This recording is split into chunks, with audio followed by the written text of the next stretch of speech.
दोस्तों, मैं आरिफ खान एक बार फिर आपके सामने हाजिर हो गया हूं क्राइम एक्सपोजर न्यूज़ रूम से ताज़ा खबरों के साथ।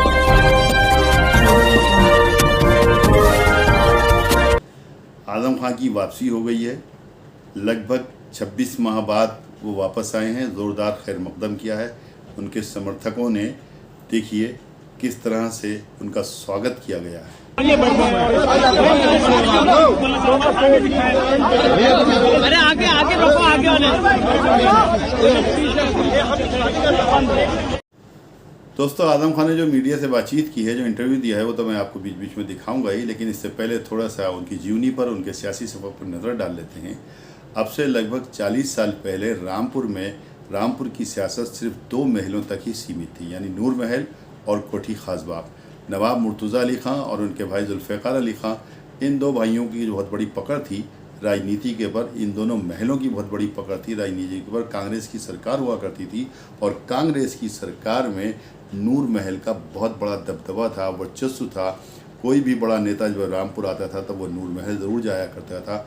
उसी बीच में एक रामपुर के मिडिल क्लास फैमिली से एक नौजवान लड़का उभरा जिसका नाम था आज़म खां। अलीगढ़ यूनिवर्सिटी में छात्र रह चुके थे वो। जब रामपुर में यहाँ पर आने के बाद में उन्होंने सियासत शुरू करी तो लोगों ने ये सोचा कि नवाबों से ये क्या पंगा लेगा या नवाबों से ये क्या मुकाबला कर पाएगा। इस तरह से बहुत से क्रिटिसिज्म हुए, लेकिन उनका इरादा पक्का था, इसलिए वो बराबर आगे चलते रहे और लोगों का प्यार भी उन्हें मिलता है। दोस्तों, कोई भी नेता जब कामयाब होता है, जब उसको वहाँ पे क्षेत्र की जनता का प्यार मिलता रहे, तो इस तरह आज़म खां को भी यहाँ की क्षेत्र की जनता का प्यार मिलता है। आज़म खां कामयाबी की सीढ़ियाँ चढ़ते रहे और वो देखते ही देखते रामपुर से 11 बार के विधायक और सांसद बने। ये लंबे सफ़र के अंदर बहुत से उतार चढ़ाव भी आए उनकी ज़िंदगी के अंदर, लेकिन जो समाजवादी पार्टी के कहते हैं फाउंडर नेताओं में उनका नाम है, जिस वक्त समाजवादी पार्टी का गठन हुआ था उस वक्त वो भी उनके साथ में शामिल थे। इसलिए बीच बीच में जब कभी कोई खटास होती थी मुलायम सिंह के साथ में, तो मुलायम सिंह उनको मनाने रामपुर तक आते थे और उनको मना लिया करते थे। ये उनका और मुलायम सिंह के बीच में रिश्ता था। लेकिन आज जो रिश्ता है उनके और अखिलेश के बीच में, ये सब जानते हैं कि किस तरह कड़वाहट है और दोनों के अंदर जो बातें अभी जो वैसे निकल कर आ रही हैं, ये सब जानते हैं कि बिल्कुल वैसी बातें लगती हैं जैसे कि बनावट वाली होती हैं, तसन्नो वाली बातें होती हैं, लोगों को दिखाने वाली होती हैं। इसमें कोई दिल से निकलने वाली बात नहीं है। अभी उनके फेवर में ट्वीट किया हो, चाहे मुलायम सिंह का अभी तक कोई बयान नहीं आया हो, या इसके अलावा बहुत से ऐसी बातें हुई हैं जिसको लेकर लोगों में ये अफसोस है कि समाजवादी ने उनका साथ क्यों नहीं दिया। इसका दर्द उन्होंने अपने इंटरव्यू में भी कहा। सुनिए। मैं माफ़ किस चीज़ के लिए करूं? मेरे लिए जिसने जितना किया उसका शुक्रिया, जिसने नहीं किया उसका भी शुक्रिया। किसने कितना किया आपसे बेहतर कौन जान सकता है। दोस्तों, 2012 से और 2017 के बीच में समाजवादी की सरकार का दौर आज़म खां के स्वर्णिम दौर कहा जा सकता है। उस दौर में उनकी ज़बरदस्त पकड़ थी क्योंकि पूर्ण बहुमत की सरकार थी। अखिलेश यादव चीफ मिनिस्टर थे, पहली बार वो चीफ मिनिस्टर बने थे। रामपुर में बेपनाह पैसा आता था, यहाँ पर बहुत ज़बरदस्त विकास हुए थे, विकास कर रहे हुए थे। गांधी समाधि का सौंदर्यीकरण हुआ था, हॉस्पिटल की बिल्डिंग बनी थी, जौहर यूनिवर्सिटी बनी थी, इसके अलावा नगर पालिका का सौंदर्यीकरण हुआ था। यानी बहुत कुछ रामपुर के अंदर में किया गया था। लेकिन उसमें आरोप ये भी लगे थे कि इन सब कामों में मोटा कमीशन जो है वो लिया गया है, ठेकेदारों के ज़रिए वो कमीशन जो है वो पहुँचा है।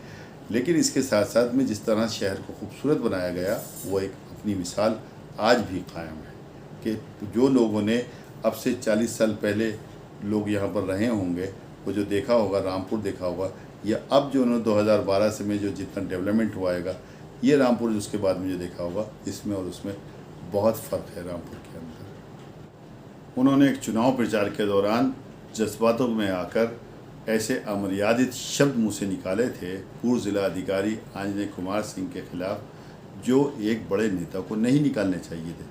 कहते हैं कि उन्होंने जो ये सज़ा भोगी है, इसमें इनकी वो गलती भी शामिल है।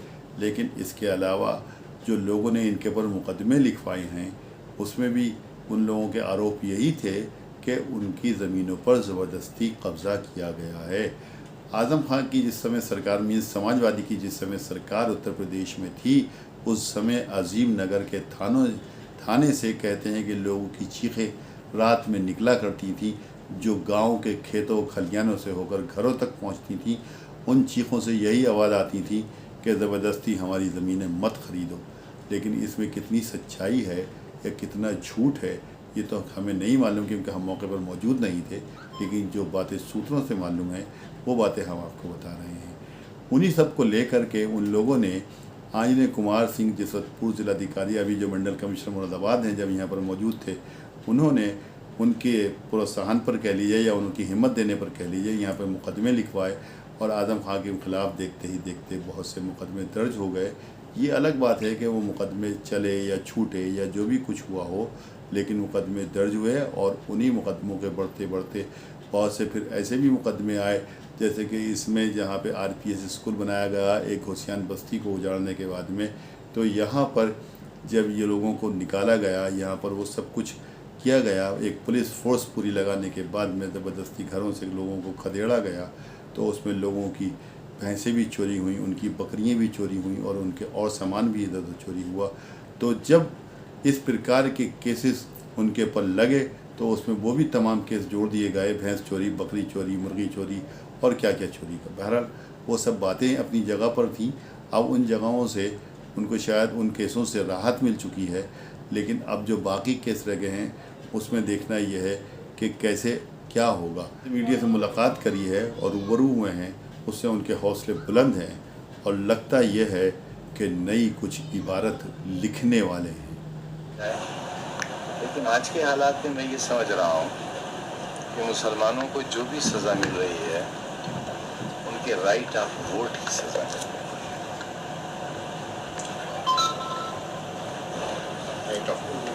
क्या अखिलेश यादव ने कहा था कि वो वजह ये है कि सारे राजनीतिक दल ये समझते हैं कि मुसलमान सियासी जमातों के समीकरण ख़राब कर देते हैं।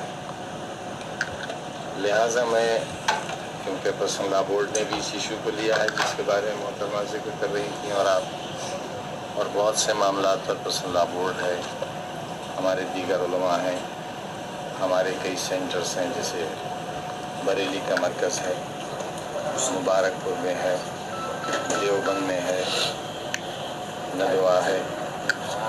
इन सारे लोगों से मैं कोशिश करूंगा इस बारे में कि हम इस पर भी सोचें कि कहीं ये वोट तो हमारी बर्बादी की वजह नहीं है। दोस्तों, वीडियो पसंद आई हो तो लाइक कीजिए, शेयर कीजिए और चैनल को ज़रूर सब्सक्राइब कीजिए ताकि डायरेक्ट नोटिफिकेशंस आप तक पहुँचे।